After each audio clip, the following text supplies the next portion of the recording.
The ways of my people are old. We work in the paddies. We live in the villages as we have for centuries past. Our cities teem with people, overcrowded, often underfed. Our needs are great, our problems mighty, our nation new. I would like you to know my people, my islands, with their jungle green mountains and rivers winding to the seas which surround us.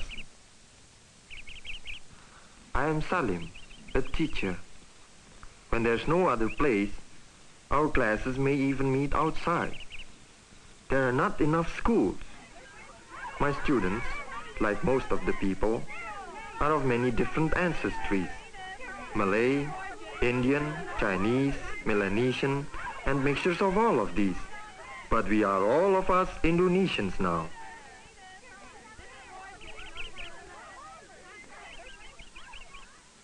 I worry much about the future of our new country.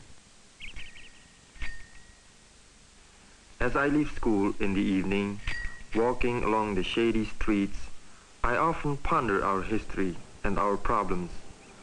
For over 300 years, we were ruled by the Netherlands. Nearly 80,000 Dutch people lived with us in houses like these.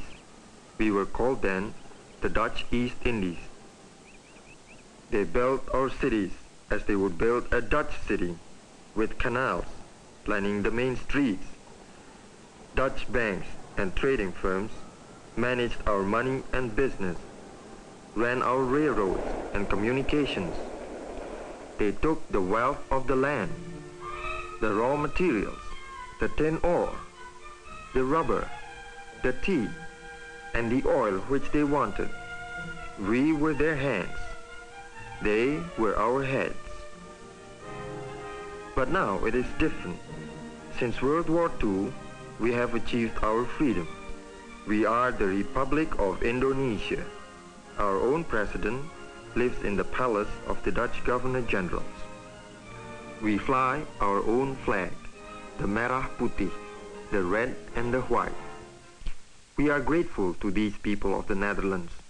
They left us much, but it is better that one nation does not rule another. I live in a kampong, which is one of the many villages hidden away within the city. Though the kampongs are still crowded, many have moved to homes formerly occupied by the Dutch.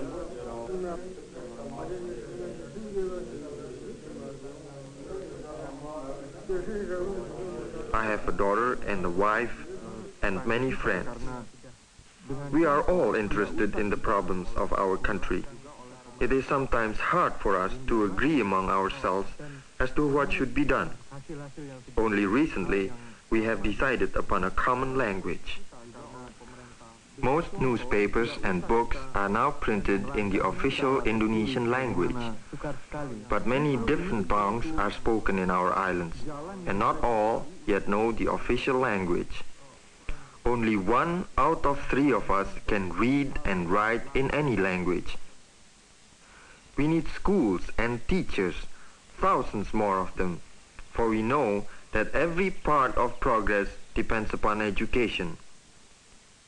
We need schools for adults too. Before independence, we had small opportunity to learn. Most important is the need for trade schools, so that we can learn the skills to produce for ourselves the things which we need. Now, nearly all manufactured goods are imported, and our economy does not produce enough to exchange for all the varied needs of our islands. Nearly 3,000 islands scattered across the equator between Southeast Asia and Australia.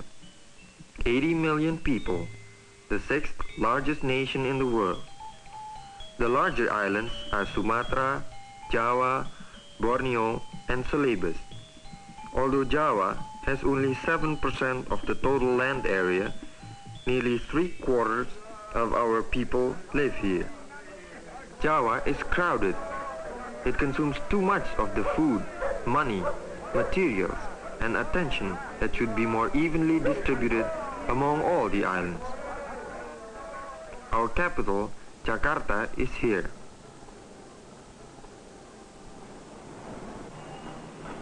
The thousands of becaks are the most common means of transportation in the city. Before World War II, Jakarta had only 500,000 people. Now, there are over 3 million. We still use the canals, or kalis as we call them, for bathing and washing clothes.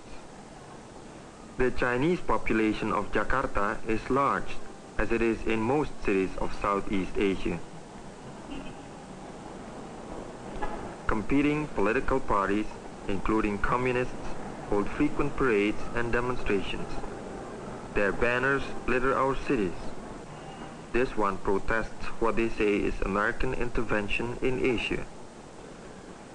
But Jakarta is not really Indonesia, for we are a nation of villages tucked away in the valleys and along our thousands of miles of coastline. The sea and the land and the rain provide nearly all the people of the countryside need in order to live. Over 3/4 of all Indonesians are farmers, like Murjono. Breakfast and other meals consist largely of rice, fish, and spices. Our families are very close to one another, and often all of the members of a village are related.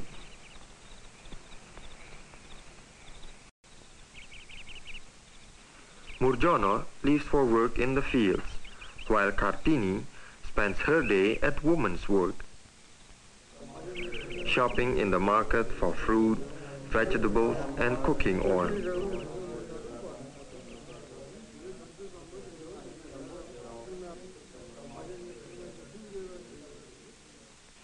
Working at the loom, weaving cloth for the family.